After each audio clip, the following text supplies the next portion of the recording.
Have you ever wondered what bourbon would have tasted like 150 years ago? Well, you might just find out with this one.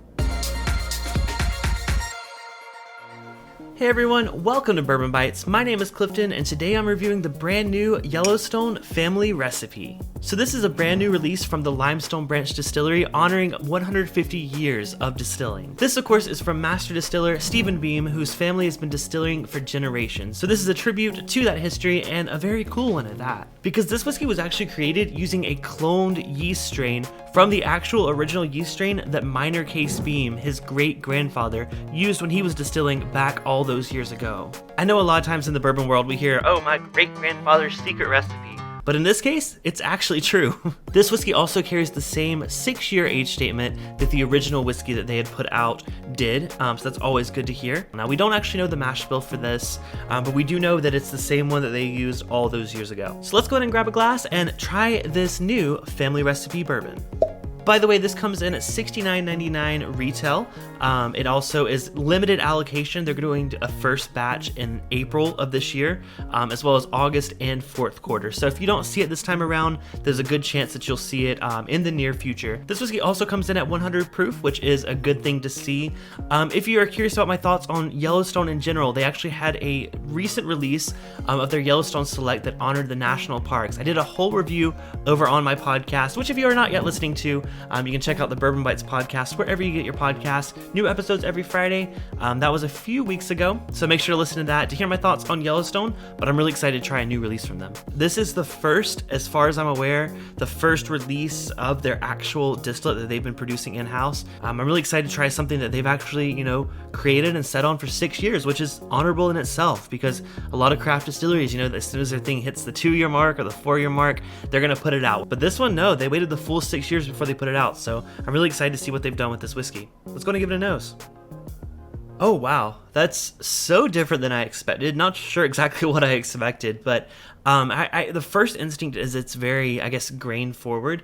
Honestly, it could even be yeast forward. I think maybe I'm just thinking about the whole idea that it's, that cloned yeast strain. It's like sweet and a little bit tangy, a little bit, I would guess that rye is the secondary grain in here. It does have a little bit of that rye spice just on the nose. There's also a bit of like a marshmallow, kind of toasted note there as well. It makes me really excited to drink this. So cheers, and let's try Yellowstone Family Recipe.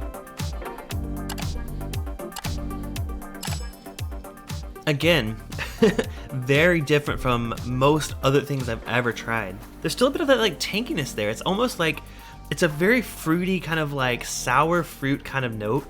It is citrus for sure, but there's also something else there. It's almost like a, almost kind of like a plum, like some sort of earthy kind of plum skin kind of note. The only other whiskey I've given that note on was St. George Single Malt, which was actually finished in fermented plum casks. So definitely not that extreme, but it has a little bit of that umami kind of flavor to it that I've never gotten on a bourbon. Honestly, it's still grain forward. It almost reminds me of kind of like a barnyard kind of note to it. I'm talking about the grains, the hay, the feed for the animals. I'm getting a little bit of that dry grain note on this, which is definitely interesting in itself, and it's not a note that I consider a bad note. It's just very, very different than what I was expecting. And they are using that cloned yeast strain, so you know what, maybe this is how bourbon was meant to taste back in the day. I'm not really getting too much oak on this, which is odd because you would expect that with a 6-year-old.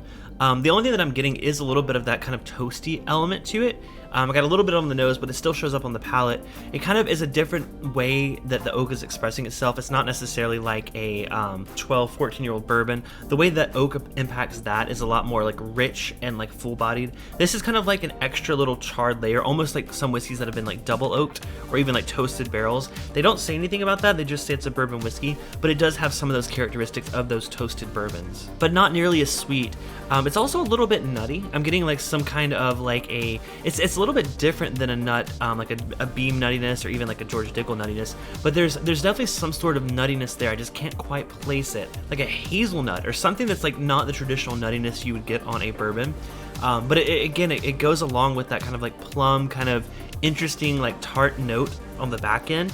But it actually works really well. And I gotta say, being Yellowstone's first, as far as I'm aware, their first product they put out using their own, distillate, I will credit them that this is a very unique flavor profile, and I think that's kind of what you want to search for, right? You don't want to put out a bourbon that tastes like every other bourbon. You don't want it to be confused with, the grapes. You want your own unique product, and I think Stephen Beam has really created that with this product here at Limestone Branch. At 6 years old and about $70 retail, I gotta say, you know what? For a first release, I think that's fair, and honestly, I'm glad that they waited to make it a 6-year release, so this is a winner in my book. It's definitely not for everybody if you can't get beyond the kind of like interesting, like tart, tangy note. I know it's a note that I don't normally get in bourbon, so it's really hard to express what I think of it. It is a Kentucky bourbon, of course, and it follows all the rules of bourbon, so it's definitely not different in the way that it's made. It's just something about that yeast strain, or just something about the mash bill. I'm really, really curious to know what their mash bill is, because it's so different from what I'm used to. But to be a bourbon, it has to be, in new charred oak barrels. And if they are doing toasted oak, you would think that would be on the label, or at least in the press release. So I'm not sure what they're doing to establish that kind of like toasted, kind of like umami flavor, like I said earlier, but I dig it.